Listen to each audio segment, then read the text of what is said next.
dalam kitab Daqaiqul Akhbar tersebut bahwa sesungguhnya Imam Anas bin Malik pernah berkata bahwa pada tiap-tiap hari bumi menyeru kepada manusia dengan 10 seruan.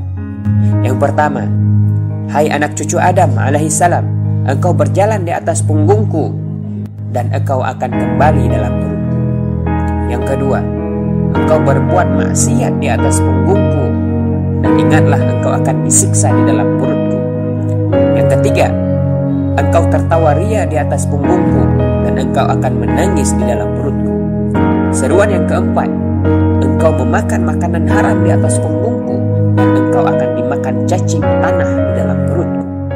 Seruan yang kelima, engkau menumpuk barang haram di atas punggungku dan engkau akan hancur di dalam perutku.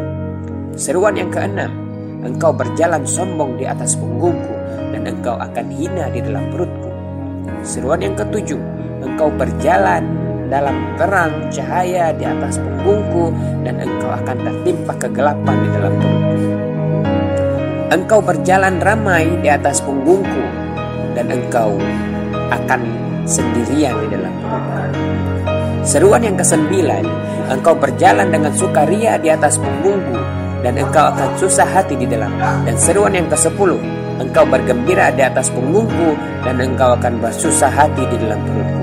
Wallahu a'lam.